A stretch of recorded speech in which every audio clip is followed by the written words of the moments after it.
नमस्कार दोस्तों, आज की यह मिथिला पेंटिंग कुछ हटकर होगी जो आपने पहले कभी नहीं देखा होगा।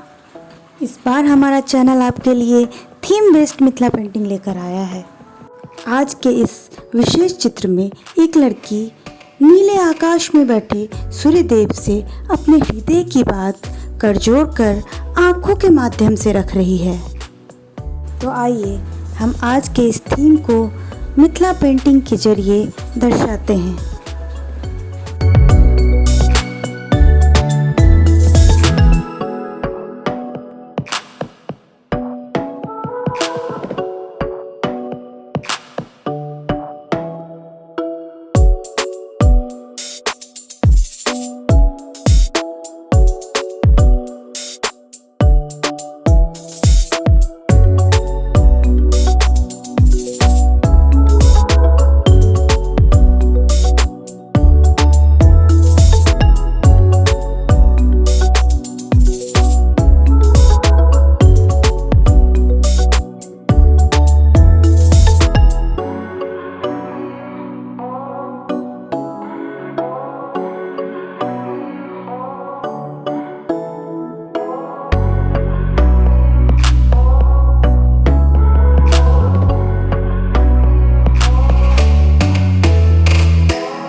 आज की हमारी यह यूनिक पेंटिंग आप सबों को कैसी लगी, कृपया अवश्य बताएं।